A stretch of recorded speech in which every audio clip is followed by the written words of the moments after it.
تسلیما۔ کوئی بھی زبان خاموش نہ رہے، تمامی حضرات مل کر درود السلام کا ہدیہ پیش کریں۔ الصلاۃ والسلام علیک یا سیدی یا رسول اللہ وعلی آلک واصحابک یا حبیب اللہ۔ الصلاۃ والسلام علی سید الانبیاء والمرسلین وعلی آلک واصحابک یا رحمۃ للعالمین۔ نہ پوچھ کہ کیسے کوئی شاہ مشرقین بنا، نہ پوچھ کہ کیسے کوئی شاہ مشرقین بنا، بشر کا ناز نبوت کا نور عین بنا۔ علی کا خون لعاب رسول شیریں بطول، علی کا خون لعاب رسول شیریں بطول، ملے جب یہ عناصر تو پھر حسین بنا۔ زینت مسند صدارت الاستاذی المکرم جناب حضرت علامہ مولانا محمد اشرف چشتی صاحب، علماء کرام اور عزیزان من، مالک قدوس کا کروڑ شکر ہے کہ جس کی توفیق کی خاص سے اللہ کریم نے آج امام علی مقام کی یاد میں اس محفل کو سجانے کی توفیق نصیب فرمائی۔ ہمیں یقین کامل ہے کہ جس طرح آج ہم یہاں ان کی یاد میں بیٹھے ہیں، اللہ کریم قیامت والے دن ان کی سنگت بھی عطا فرمائے گا، کیونکہ حضور کی حدیث ہے، آقا کریم علیہ الصلوۃ والسلام نے ارشاد فرمایا کہ جو جس کے ساتھ محبت کرتا ہے قیامت والے دن اسی کے ساتھ اٹھایا جائے گا۔ تو ہمیں یقین کامل ہے آج ہم ان کی یاد میں یہاں بیٹھے ہیں، تو کل قیامت والے دن اللہ کریم ان کی سنگت بھی عطا فرمائے گا۔ حضرات ذی وقار، میں بلا تاخیر اپنی گفتگو کا آغاز کروں گا اور چند ایک گزارشات آپ کی گوش گزار کروں گا۔ دعا ہے اللہ کریم مجھے حق بیان کرنے اور آپ کو سننے اور سمجھنے کی توفیق نصیب فرمائے۔ حضرات ذی وقار، آج کا میرا موضوع سخن شہادت امام علی مقام کے حوالے سے ہے۔ حضرات، شہادت کا لفظی معنی ہے گواہی دینا۔ ایک ہوتا ہے زبان کے ساتھ گواہی دینا، ایک ہے قلم کے ساتھ لکھ کر گواہی دینا، اور ایک ہے سر کو کٹا کر پھر گواہی دینا۔ زبان کے ساتھ گواہی دینا بھی بڑا اعلیٰ ہے، قلم کے ساتھ صفحے پر لکھ کر دینا یہ بھی گواہی دینا بڑا اعلیٰ ہے، لیکن سر کو کٹوا کر اور خون کے ساتھ زمین کے صفحے پر لکھ کر گواہی دینا یہ سب سے اعلیٰ ہے۔ یہ قربانی سب سے اعلیٰ ہے۔ اللہ کی بارگاہ میں عرض کرتے ہیں، میرے مالک کریم، اگر کوئی شخص ملک و قوم کے لیے لڑتا ہے اور لڑتے لڑتے شہادت کے مرتبے پر فائز ہو جاتا ہے، وہ ملک والے اپنی اس شہید جوان کو قومی پرچم کے اندر لپیٹ کر، توپوں کی سلامی دے کر، اسے پھولوں کی چادر چڑھا کر بڑے اعزاز کے ساتھ دفن کیا جاتا ہے۔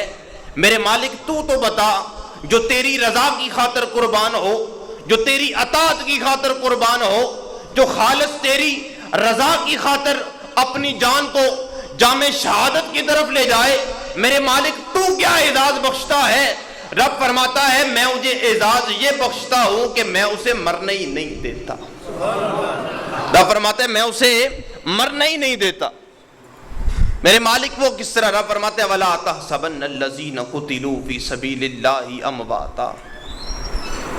رب فرماتا ہے میں ذہنوں پر بھی پابندی لگا دیتا ہوں کہ اس شخص کو مردہ بھی مت کہو، گمان بھی مت کرو کہ یہ شخص مردہ ہے، بل احیاء عند ربہم یرزقون، بلکہ رب نے فرمایا بلکہ وہ زندہ ہے۔ حضرات ذی وقار، آقا کریم علیہ الصلوۃ والسلام احد کے میدان سے واپس تشریف لائے تو حضور نے فرمایا میرے صحابہ، احد کے میدان کے اندر جتنے بھی صحابہ شہید ہوئے، میرے حضور نے فرمایا کہ اللہ کریم نے ان تمام لوگوں کو ایک محفل میں جمع فرمایا۔ اللہ نے ایک محفل کے اندر جمع فرمایا۔ اب یہاں میں رک کے ایک بات عرض کرنا چاہتا ہوں، یہاں یہ پتہ چلتا ہے کہ جو نیک روحیں ہیں بعد مرنے کے بھی وہ ایک دوسرے کے ساتھ ملاقات کرتے ہیں۔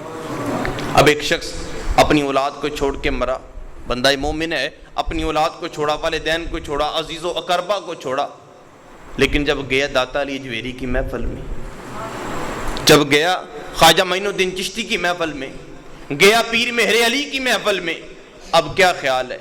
وہ پھر واپس آنا چاہے گا؟ وہ تو پھر یہی چاہے گا کہ میں یہاں ہی رہوں۔ حضرات ذی وقار آقا کریم علیہ الصلوۃ والسلام نے فرمایا، اللہ کریم نے ان احد کے شہیدوں کو ایک محفل میں جمع فرمایا، اللہ کریم نے ان پر انعامات کی برسات کی، اللہ نے اپنا قرب حاض فرمایا، اور اس کے بعد ان شہیدوں نے یہ دعا کی کہ اللہ جن ورثاء نے ہماری شہادت پر صبر کیا، اے اللہ تو ان کی بھی بخشش فرما، اے اللہ جن لوگوں نے ہمارے ساتھ محبت رکھی اور جدائی کا غم برداشت کیا، اے میرے مالک ان لوگوں کی بھی بخشش فرما۔ اور میرے حضور نے فرمایا اللہ کریم نے ان کی دعاؤں کو قبول فرمایا ہے۔ حضرات ذی وقار بعض دفعہ یہ ہوتا ہے کہ کوئی اصال ثواب کی محفل سجائی جاتی ہے اور جس کے لیے دعا کی جاتی ہے اللہ اس کی بخشش فرما دیتا ہے، لیکن آج ہم جن شہیدان کربلا کے لیے یہاں پر جمع ہیں یہ وہ عظیم المرتبت ہستیاں ہیں کہ اللہ کریم نے ان کو یہ اعزاز بخشا ہے کہ اگر یہ وہاں بیٹھ کر یہاں پر نگاہ کرم فرما دے اللہ ہمارے مقدر کو سنوار دیتا ہے۔ رب نے فرمایا بل احیاء عند ربہم یرزقون، کہ ان بلکہ یہ زندہ ہے اور اللہ کے ہاں انہیں رزق دیا جاتا ہے۔ اور آگے فرمایا فارحین بما آتاہم اللہ، کہ یہ اللہ کے دیے ہوئے پر بڑے خوش ہیں۔ حضرات ذی وقار ایک شخص ہے، اس نے شہادت سے قبل، شہادت سے پہلے اس نے بڑی مشکلات برداشت کی، بڑی مصیبتیں برداشت کی، اس نے بڑے اپنے جسم پر زخم کھائے۔ اب جب یہ تمام معاملات ہو چکے، اب کرنے کے بعد وہ اللہ کی بارگاہ میں پہنچا، اسے ان انعامات سے نوازا گیا، اب کیا خیال ہے؟ وہ ان جو پیچھے اس نے زخم کھائے تھے، مصیبتیں لی تھیں، وہ ان کو کوسے گا یا اللہ کے دیے ہوئے انعامات پر شکر ادا فرمائے گا؟ اگر آپ نہیں سمجھے میں آپ کے لیے آسان کر دیتا ہوں۔ ایک طالب علم ہے، اس نے امتحان کے لیے کڑی محنت کی، رات کو اس نے کھانا بھی کم کھایا، راتوں کو جاگتا بھی رہا، اپنے عزیزی اقربا سے اس نے تعلقات بھی بڑے کم رکھے، میل جول بھی کم رکھا۔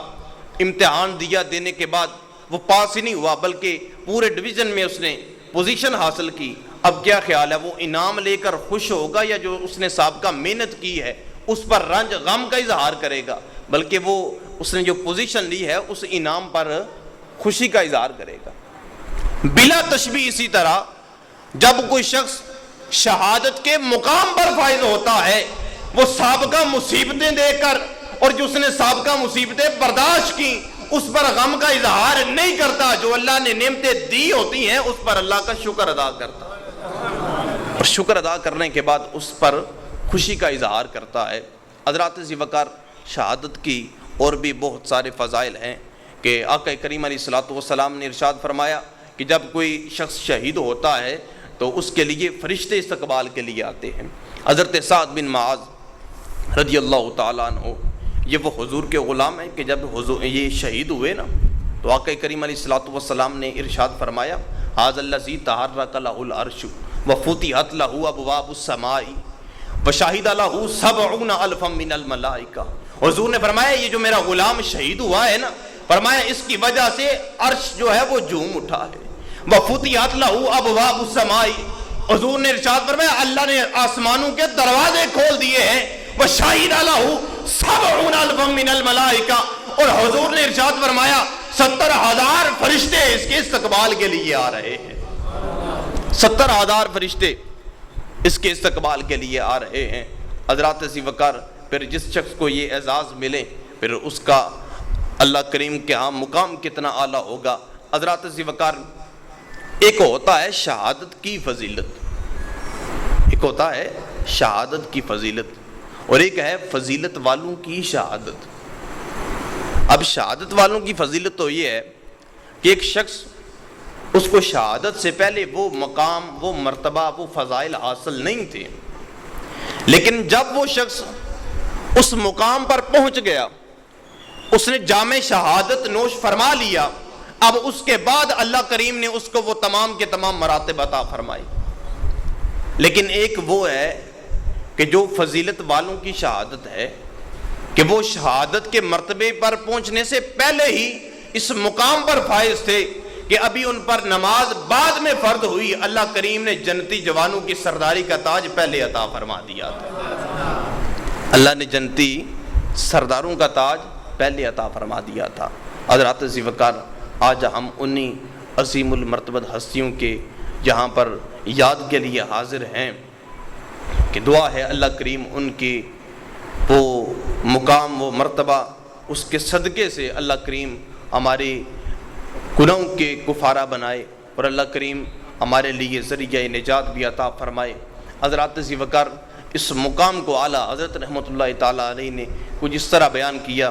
آپ نے فرمایا کیا بات رضا اس چمنستان کرم کی، زہرا ہے کلی جس میں حسن و حسین پھول۔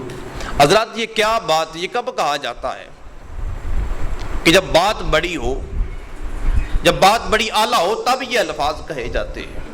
اب اعلیٰ حضرت رحمۃ اللہ تعالیٰ علیہ نے کہا، اور یہ وہ اعلیٰ حضرت رحمۃ اللہ تعالیٰ علیہ ہیں کہ جن کے شاگرد صدر الفاضل ہیں، کہ جن کے شاگردوں کو اللہ نے بڑی شان عطا فرمائی ہے۔ اور اعلیٰ حضرت رحمۃ اللہ تعالیٰ علیہ فرماتے ہیں کہ اللہ نے مجھے علم دین کی بڑی سمجھ بوجھ عطا فرمائی، لیکن میرے پاس اتنا علم نہیں ہے کہ میں حسین کی ساری شانیں بیان کر سکوں۔ اس لیے فرمایا کیا بات رضا اس چمنستان کرم کی، زہرا ہے کلی جس میں حسن و حسین پھول۔ حضرات ذی وقار، جب 10 محرم الحرام کا وہ دن آیا تو اس وقت امام علی مقام حضرت امام حسین رضی اللہ تعالیٰ عنہ، آپ نے صبح فجر کی نماز با جماعت ادا کی کرنے کے بعد آپ خیمے سے باہر تشریف لے آئے اور آ کر آپ نے جہاد کے فضائل بیان کیے، جہاد کے اصول بیان کیے، اور آپ نے اپنے فضائل بیان